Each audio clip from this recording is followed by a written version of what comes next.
Hey guys, Eric Steenberg here, ESMMA and Fitness. What I wanted to go over today is just the predictions for the upcoming UFC event this weekend. It's Anthony Smith versus Ryan Spann. If you're interested in just hearing my prediction, I am taking Anthony Smith. I do think it's a competitive fight. I just think that Anthony Smith has more tools and has faced greater competition than Ryan Spann has so far. That being said, I do think that Ryan Spann has the possibility of clipping Anthony Smith and catching him at a guillotine. If that's the only reason you clicked on the video, feel free to click off now. If you want more in-depth analysis into why I think Anthony Smith's going to win, then feel free to keep listening. So starting off, just some statistics on Anthony Smith. Anthony Smith is a 6'4" fighter. He's orthodox with a 76-inch reach. He's a black belt in Brazilian Jiu-Jitsu. Ryan Spann, on the other hand, is 6'5" with an 81-inch reach, with a blue belt in Jiu-Jitsu and fights orthodox. Anthony Smith has had 51 fights.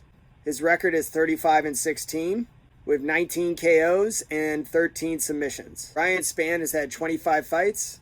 His record is 19-6 with 11 subs and 5 KOs.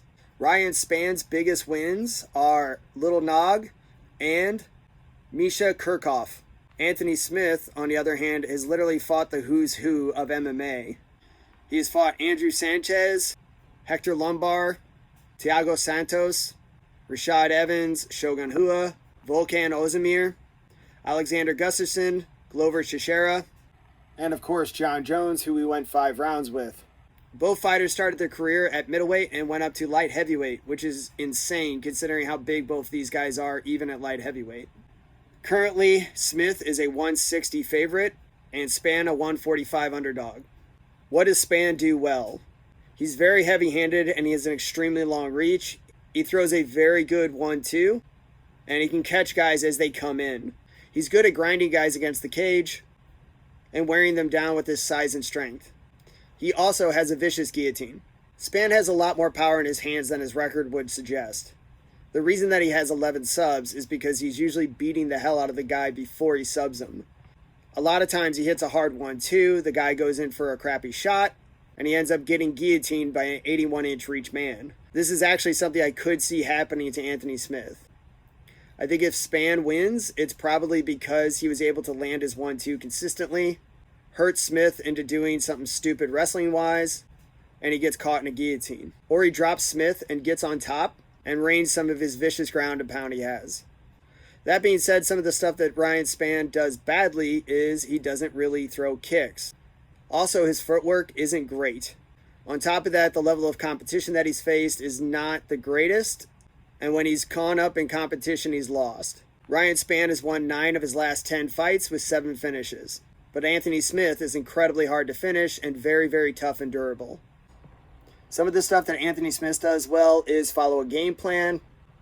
He has a good inside game for MMA, and his clinch work against the cage is very good, and he's able to mix up his types of striking. So he throws kicks as well as punches, and can use those to set up his wrestling.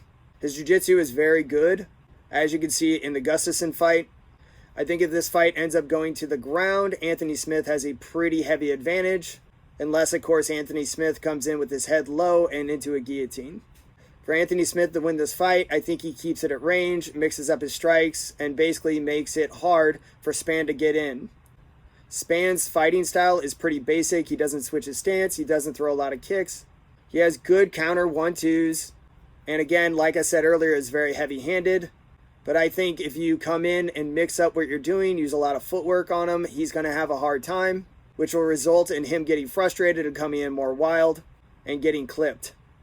I don't think Anthony Smith will finish the fight from a standing knockout, but I could see Anthony Smith dropping Spann, getting some hard ground to pound, and then taking his back and getting an RNC. Hey guys, thanks for watching the video. Really appreciate it. If you liked it, please hit the like button. If you're interested in information or my thoughts, please comment. If you think I'm wrong, please comment. Just comment in general. That helps me out. If you want to help out the video, please share it. That's huge. I don't think as many people realize how big of a deal that is. Sorry if I kind of came off a little under the weather. I have a pretty bad headache at the moment, so I was kind of pushing this one out. Again, guys, thank you so much for watching the video. I hope everybody has a great week.